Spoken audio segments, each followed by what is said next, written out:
Bien, muy buenos días aún. Gracias por estar acá. Queremos partir esta vocería señalando cosas que son muy positivas para nuestro país, porque pasaron las fiestas patrias, los días de celebración, de mucho orgullo patrio, pero a pesar de que pasaron las fiestas patrias, la verdad es que Chile nos está y nos sigue dando muy buenas razones para estar orgullosos y orgullosas de ser chilenas. ¿Y por qué decimos esto? Bueno, porque nuestro país cerró una segunda campaña de invierno sin ningún bebé, sin ninguna guagua menor de 1 año muerta por virus sincicial.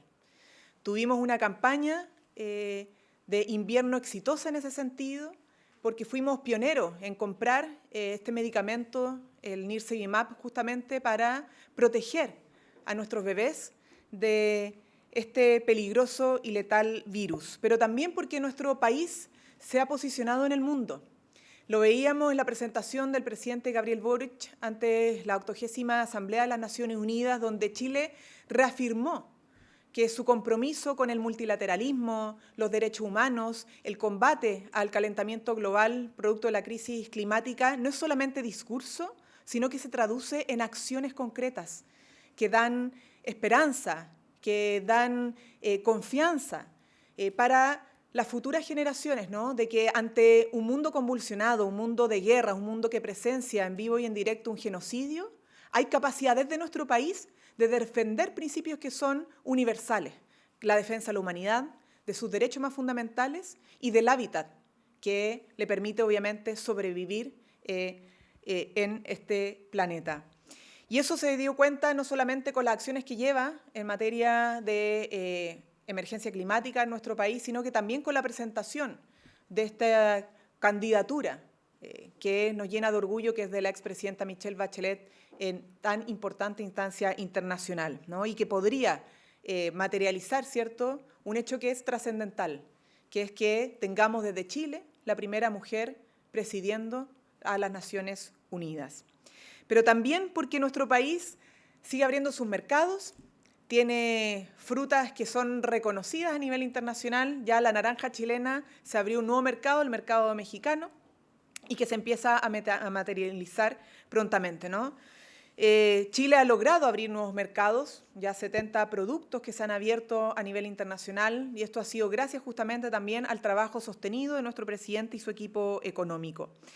Chile además volvió a brillar en los World Travel Awards, que es lo que se reconoce como los Oscars del turismo, estos premios del 2025, porque obtuvo 5 galardones. Estamos hablando de un liderazgo turístico en Sudamérica que reconoce en Chile el turismo aventura, uno de los principales destinos románticos para los turistas de nuestro país, particularmente en la zona norte. Como destino verde también es reconocido, como destino de naturaleza y destino de cruceros. Y además este año tuvimos un récord de turistas en el primer semestre que no habíamos tenido antes, de 3 millones de turistas, insisto, en el primer semestre. El ministro va a poder detallar un poco más sobre esto porque es la cartera que lleva como ministro de Economía. Pero obviamente esto nos debe llenar de orgullo porque Chile no solamente es un país que se posiciona en el mundo en la agenda multilateral, el que actúa con coherencia y firmeza frente a el resguardo y respeto que se tiene que generar a nivel mundial de los derechos humanos, de la democracia, el combate a la crisis climática, sino que también Chile sigue siendo un destino confiable y también un anfitrión confiable para eventos deportivos de escala mundial. Ya iniciamos el Mundial FIFA Sub-20, se está desarrollando de manera ejemplar. La participación, lo vimos el día sábado, de nuestros compatriotas en el estadio, fue altísima. Y además, los Cóndores obtuvieron su clasificación para el Mundial de Rugby 2027. Y aprovechamos, obviamente, felicitarlos y saludarlos porque también nos llena nuevamente de orgullo. El ser chileno y chilena hoy día tiene mucho sentido por estas razones, ¿no? Junto con ello, hemos conocido importantes noticias en materia económica que los medios de comunicación han podido ir replicando, ¿no? Porque la principal calificadora de riesgo, la Fitch, señala que nuestro país tiene una gobernanza que es confiable, ¿no? Es un país seguro y estable para poder invertir Y eso también se da cuenta a propósito de los datos que hemos conocido de un aumento desde el 2019, los más importantes, de inversión extranjera en el mercado de capitales chileno. Es decir, tenemos un país que se está posicionando también en el mundo en materia económica. Y por último, quisiera resaltar que pudimos avanzar con un balance bien positivo del plan de fortalecimiento industrial del Biobío. Ustedes saben que tuvimos ahí, con el cierre de la empresa de Huachipato, la amenaza de pérdida de 20.000 puestos de trabajo más o menos. Pero en la región, la verdad es que más que perder 20.000 puestos de trabajo, se han creado en empleo formal 20.000 puestos de trabajo nuevos. Y sobre eso también va a poder detallar el ministro de Economía. Por último, quisiera cerrar con dos elementos. Lo primero, ya va a haber una pauta del presidente de la República en unos minutos más, porque vamos a inaugurar el primer COSAM en la comuna de Maipú. Esto es muy relevante porque es un centro de salud mental comunitario, que es parte también de los compromisos de nuestro presidente, ¿no? Hemos estado inaugurando distintos COSAM, tenemos una meta esperada de dejar andando otros COSAM para las futuras administraciones. Hemos invertido particularmente en salud mental porque este es un tema que no puede ser tabú en Chile. O sea, la salud mental tiene que ser parte del centro de nuestras preocupaciones. O sea, junto con las políticas y los planes de invierno para resguardarnos de los periodos de invierno, también tenemos que preocuparnos ya no solo de la salud física, sino que también de la salud mental. Y eso tiene que ver con infraestructura nueva, tiene que ver con programas. En educación también se ha estado avanzando en planes integrales para incorporar y fortalecer el ámbito de la salud mental en nuestros establecimientos educacionales, los números de atención, etcétera. Pero la salud mental, insisto, no solo abordada desde el punto de vista clínico, sino que también desde el punto de vista comunitario. Y los COSAM justamente contribuyen a avanzar en esa dirección. Y por último, quisiera señalar algo que es una noticia importante para nuestro país desde el punto de vista de la agenda económica. Ya promulgamos la ley de permisos sectoriales. Este viernes vamos a tener un hito importante sobre esta materia porque ya entra en vigencia la nueva ley de permisos sectoriales. Como ustedes saben, es una ley que era demandada por amplios sectores, no solamente por las grandes empresas, sino que las micro y pequeñas empresas que se veían año tras año enfrentado a una excesiva burocracia para conseguir los permisos que les permitieran entrar a operar y a entrar en funcionamiento de sus negocios. Hoy día esto va a cambiar rotundamente con la entrada en vigencia de la ley de permisos sectoriales porque va a facilitar mucho más los procesos para poner en marcha emprendimientos, negocios o incluso servicios que están asociados a derechos fundamentales como la educación, la salud, entre otras materias. Y por eso me acompaña el ministro de Economía, Álvaro García, porque va a poder adelantar las buenas noticias que nos trae la nueva ley de permisos sectoriales, entre otras cosas. Así que, ministro, Gracias. Muy buenos días. Como bien señalaba la ministra Vallejos, hoy día entró en operación la ley de permisos sectoriales que trae buenas noticias para todo el ámbito económico. Una ley que va a promover activamente la inversión y la inversión es el fundamento, el único fundamento que tiene la creación de buenos puestos de trabajo. El empleo es la primera prioridad de este gobierno y con esta ley que hoy inicia su función estamos contribuyendo significativamente a lograrlo. No solo facilita la inversión, sino también genera condiciones para proteger mejor a las personas, para que los derechos que las personas tengan se ejerzan de mejor manera. La ministra señalaba, esto afecta a todo el sistema económico, y voy a dar un par de ejemplos de eso. Un jardín infantil hoy día tiene que hacer 5 trámites consecutivos, uno después del otro. Desde hoy en adelante, ese mismo trámite se puede hacer en paralelo y por lo tanto va a tomar 1/5 del tiempo de lo que tomaba antes. A fines de mes, una ferretería o una tienda de útiles escolares que hoy requiere un informe sanitario ya no lo va a requerir y por lo tanto no solo se va a hacer más rápido, sino también a un menor costo, estimulando la provisión de estos servicios. La ley afecta a prácticamente todo el gobierno, hay 37 servicios que se ven involucrados en ello. Nuestro trabajo como gobierno es asegurar que todos estos operen de manera coordinada y coherente. Estamos ya desde hace meses trabajando en eso, requieren reglamento y por lo tanto algunas dimensiones de la ley van a estar operativas en los próximos meses. Quisiera subrayar algunas. Los proyectos prioritarios para el desarrollo nacional, la ley establece que deben tomar la mitad del tiempo que actualmente toman. Esto es un enorme beneficio para las grandes inversiones que impulsan el crecimiento del país. También las pequeñas empresas, que hoy día no tienen trámites ambientales, por lo tanto, todos sus trámites son los que son objeto de esta ley, van a poder evitar muchos trámites haciendo declaraciones juradas que cumplen con eso y posteriormente serán fiscalizadas para asegurarse que así sea. La ley lo que hace es brindarle mayor certeza al inversionista y a los ciudadanos y con eso fortalecer la creación de empleos.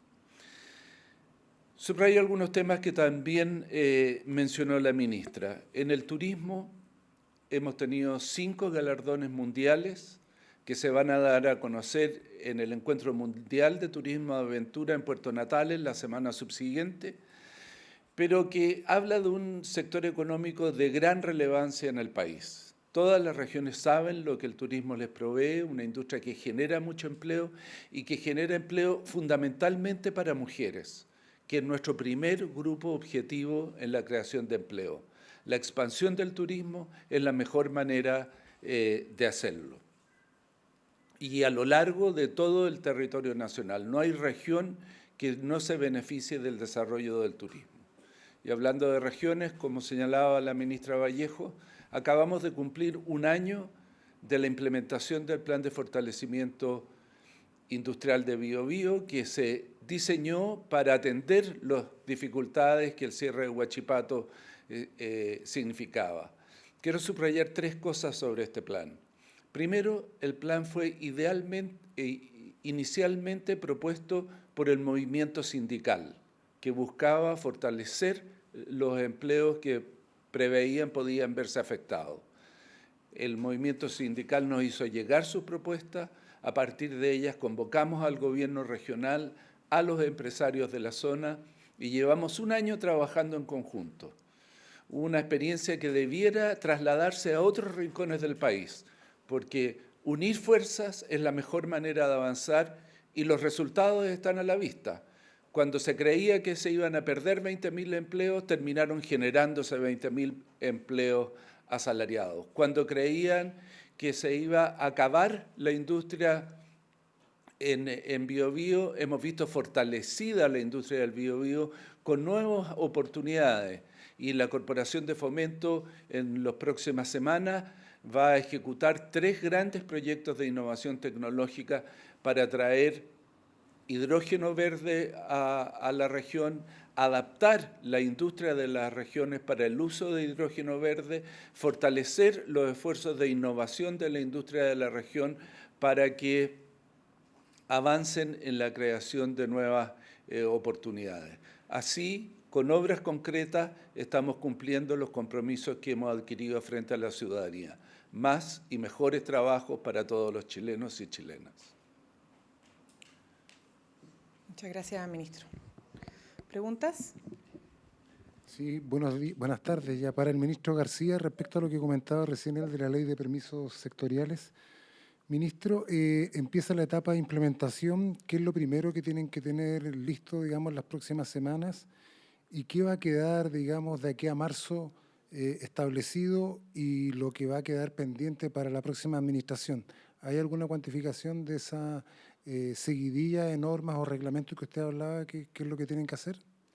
Sí, tenemos que establecer reglamentos para 380 autorizaciones que hoy el sector público realiza.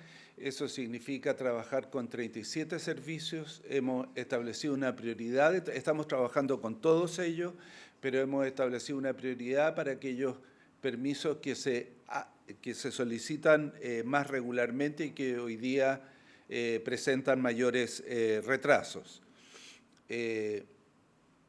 También hemos priorizado la definición de proyectos estratégicos, que son los pilares del crecimiento económico nacional, y el establecimiento de las declaraciones juradas que van a reducir muy radicalmente el proceso de otorgamiento de las autorizaciones.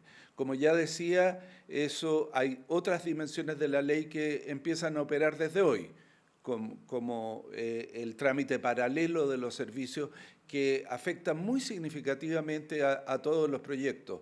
La línea de transmisión de Quimallo Aguirre, un proyecto clave para traer energía barata al centro del país, se va a beneficiar enormemente de esta modificación. Vamos a dejar constituida la oficina que va a supervisar y mejorar de manera regular los trámites públicos.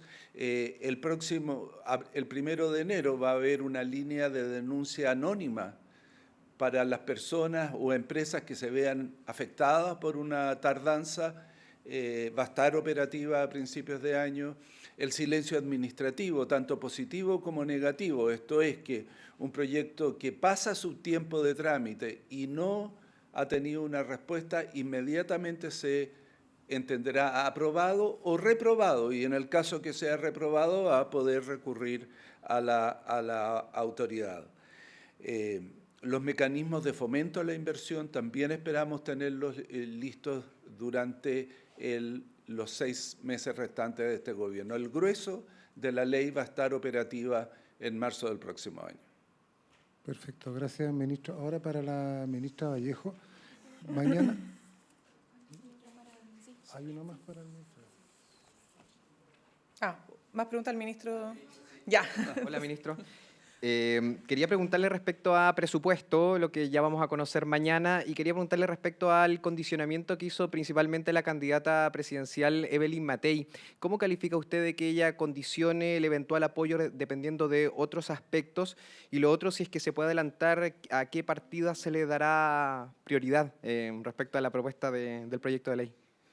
Bueno, respecto al condicionamiento al presupuesto, lo primero que diría es que sería bueno que conocieran el presupuesto para comentarlo, porque hasta el momento nadie lo conoce. El ministro de Hacienda lo hará público el próximo miércoles. Segundo, es complejo condicionar una ley tan importante para el país que define el gasto en educación, en salud, en vivienda, a un cuestionamiento poco claro. Claro, es comprensible, en momentos electorales los candidatos buscan usar distintas cosas, pero usar esta ley es altamente inaconsejable. Yo invitaría a tener un trámite serio y responsable. Los equipos económicos de la candidata Matei han tenido mucha experiencia en esta materia y por lo tanto podrán participar activa e informadamente. El gobierno siempre ha actuado con transparencia y lo seguirá haciendo en esta ocasión. ¿Una partida prioritaria? Esa es una respuesta que dará el ministro de Hacienda el próximo miércoles. Ministra, para seguir en el tema presupuestario, mañana el presidente va a cumplir con la tradicional cadena nacional para informar el presupuesto, eso como primero. Y lo segundo, en lo específico, dada la reconocida crisis financiera que enfrenta el Ministerio de Vivienda en la construcción de las viviendas sociales para su financiamiento, que él reconoció incluso a las constructoras mediante una carta, ¿cómo espera que se dé el debate de esa partida específica, la de vivienda? ¿Y qué le dice a los parlamentarios que están pidiendo que se clarifique cuál es la deuda, de cuánto es y si la va a provisionar la DIPRES para la construcción de las viviendas que aún restan, que es muy poco, del compromiso de las viviendas sociales que tiene este gobierno? Perdón, la última pregunta, ¿la puede repetir? Sí, que los parlamentarios están pidiendo que se cuantifique cuál es esa deuda que falta por provisionar con las constructoras, que la DIPRES tiene que entregar esa plata que pidió el Ministerio de Vivienda, porque la meta está muy cercana a la que ustedes se habían comprometido. Entonces, esas pocas casas que faltan por construir de viviendas sociales podrían estar en riesgo. Mire, lo primero, yo quisiera señalar que el gobierno ha tenido un manejo especialmente responsable del gasto fiscal desde el punto de vista no solamente de disminuir el crecimiento de la deuda, y por eso tiene un reconocimiento también internacional. O sea, en esto yo creo que es importante considerar que los mercados internacionales y las clasificadoras de riesgo son los mejores árbitros para dar cuenta de que la gestión y el manejo fiscal de Chile ha sido especialmente confiable y responsable, ¿no? Veníamos con una deuda al alza, pero exponencialmente, o sea, crecía y crecía la deuda en nuestro país y lo que hemos hecho es hacer que crezca menos. Y justamente eso se refleja, y lo ha dicho muy bien el ministro de Hacienda, en las bajas de las tasas de interés de nuestro país. Y junto con ello, que es lo más importante, no retroceder en el gasto en salud, en vivienda, en educación, ¿no? En obras que son importantes para el desarrollo integral de nuestros compatriotas, porque hay necesidades que hay que cubrir, ¿no? Y por eso, en vivienda, por ejemplo, hemos tenido un crecimiento del presupuesto para financiar el plan de emergencia habitacional y otros desafíos en materia de vivienda de un 37% real. Es decir, aquí ha crecido el gasto para la construcción de viviendas sociales y de, por ejemplo, estos planes de ciudades dignas e integrales, que tenemos varios proyectos en distintas regiones de nuestro país.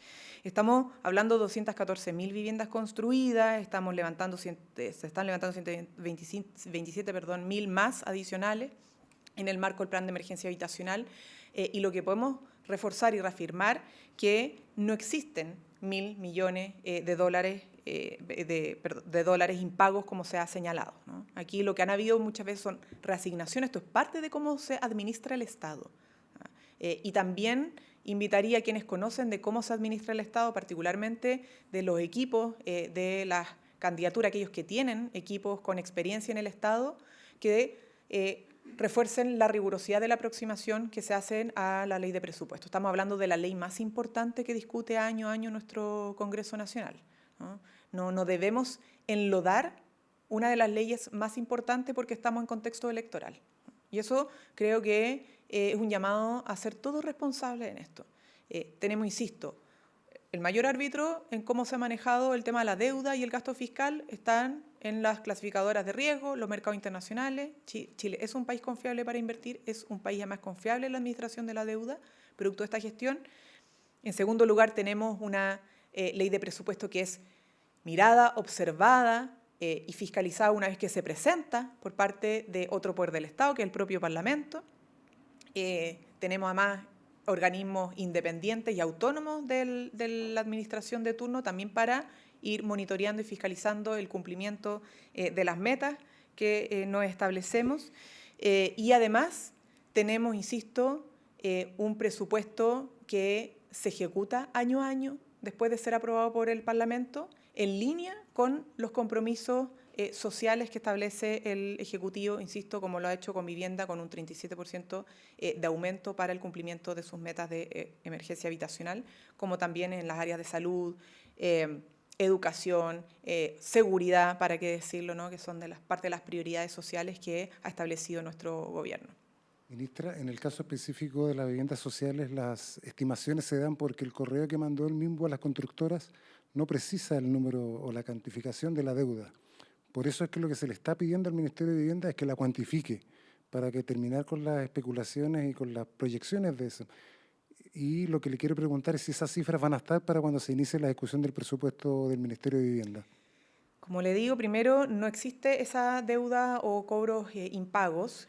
O sea, efectivamente lo que ha habido y lo que sucede en esta materia, en la gestión de los acuerdos, los contratos para la construcción de vivienda, es que si se demoran los plazos o hay problemas de caja en una región, se procede, ¿cierto?, a ejecutar en el marco de la ley de presupuesto y los recursos que maneja el Estado de otras áreas para poder financiar esto sin dejar déficit en otros lados. Entonces, hay un manejo que es propio de cómo se administra el Estado. Ahora, todas las dudas que existan en el marco de la ley de presupuesto una vez presentada, se trabajan, se responden en el marco del trámite de la ley de presupuesto, ¿no? ¿Qué es lo que está pasando acá? Es que se genera una especulación previa a la ley de presupuesto que induce a duda, que induce incluso a sospechas, que creemos que son un poco irresponsables o apresuradas, entendiendo que la ley de presupuesto, insistimos, se presenta durante esta semana, se va a presentar y además en el detalle en cada una de sus partidas en las comisiones técnicas respectivas, de manera transparente, pública, abierta, porque es tradición republicana de nuestro país y nosotros siempre seguimos obviamente ese procedimiento. Ministra, ¿cómo está? Buenas tardes. Pasando a tu tema, quería preguntarle por esta situación que involucró al ministro de Justicia. Estas amenazas que recibió por parte de este grupo ligado a este grupo que estaría apoyando eventualmente la candidatura de algún candidato de oposición, sin especificar en cuál hasta el momento. Consultarle el parecer del Ejecutivo, porque esto no es primera vez que pasa, ocurrió también en el 2024 con el ministro Cordero también, hay una persona que está condenada por esa misma situación. ¿Cuál es su parecer, las acciones judiciales también que se han tomado hasta el momento y si tienen antecedentes de que esto también se pueda haber dado con otro secretario de Estado también en este último tiempo?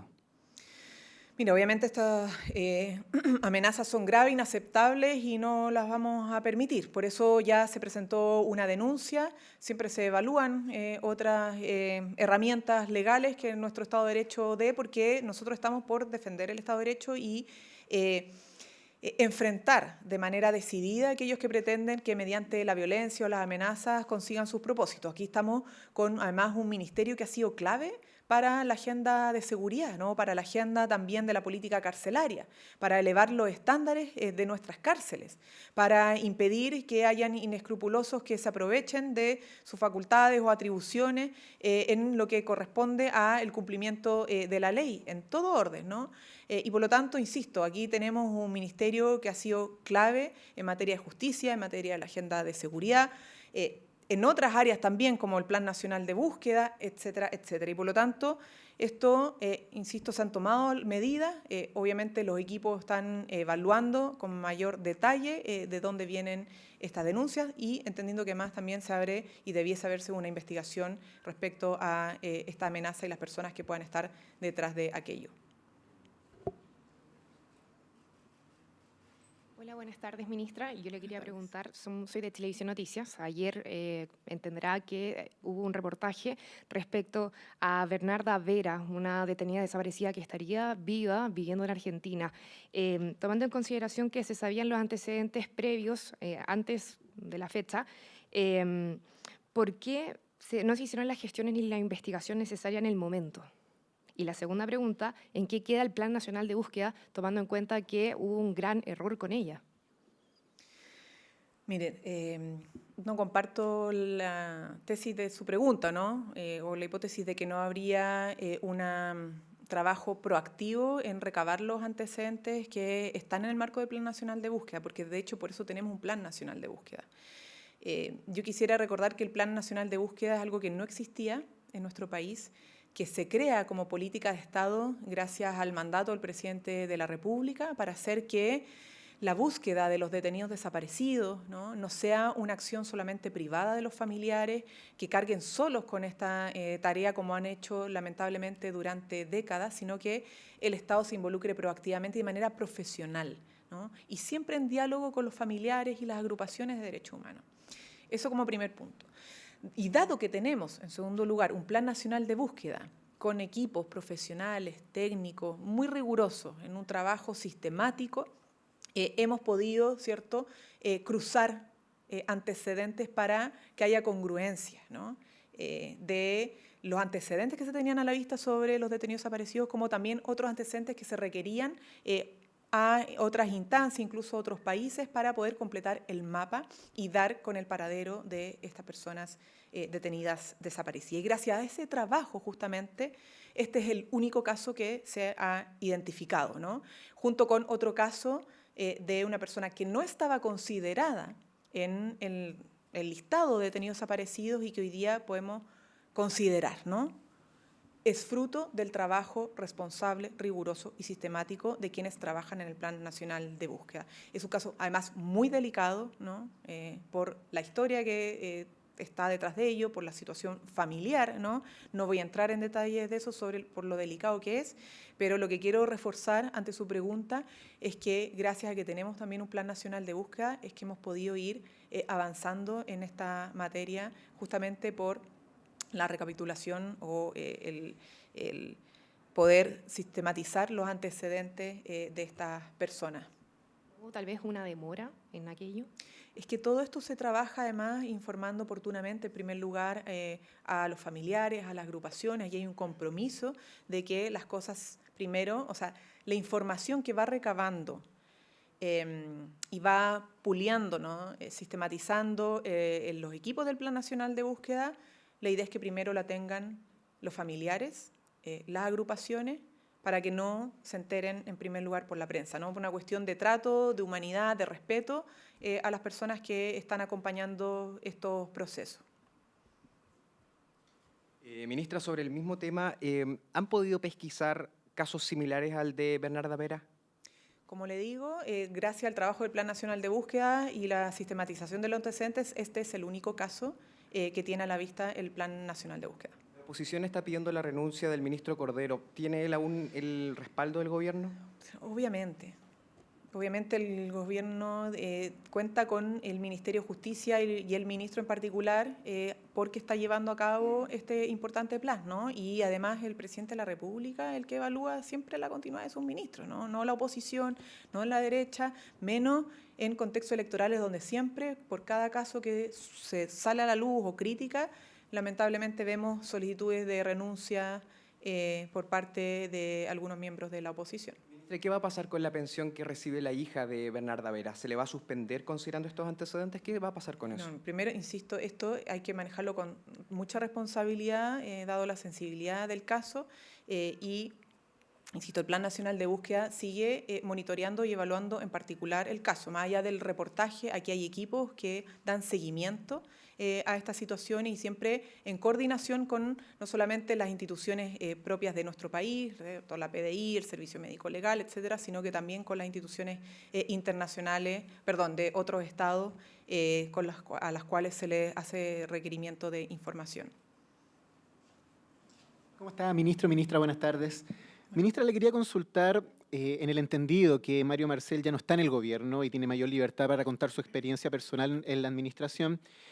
¿Cómo se toma la reflexión que él hace sobre el rol del Partido Comunista en estos años? Porque él cita el episodio de la convención, la alianza que articuló esa fuerza con grupos de izquierda más radical, según dicen en la instancia, el intento de imponer propuestas extremas y su falta de autocrítica sobre el fracaso de esa experiencia. Y además reconoce que hoy todo eso aporta elementos de incertidumbre a la candidata oficialista Janet Jara. En su experiencia, ministra del Comité Político, ¿comparte el diagnóstico del exministro que faltó autocrítica por parte del PC o que le ha aportado elementos de incertidumbre al aire político? Mira, a mí no me corresponde comentar sobre opiniones que, por muy legítimas que sean, en el ámbito político, en un escenario electoral, pueda dar el exministro de Hacienda, ¿no? Lo que yo sí puedo reforzar es que, y como muy bien lo dijo también nuestro actual ministro de Hacienda, Nicolás Grau, el día de ayer compartimos una mirada que ha sido política del presidente de la República, bajo el liderazgo del presidente de la República, que tiene que ver con la política fiscal, ¿no? Y cómo en el marco de la política fiscal hemos podido equilibrar responsabilidad en el gasto junto con inversión social en áreas que son fundamentales para los chilenos y chilenas, ¿no? Como la educación, salud, vivienda, trabajo, seguridad, entre otras materias. Bien. Muchas gracias. Gobierno de Chile. Chile avanza contigo.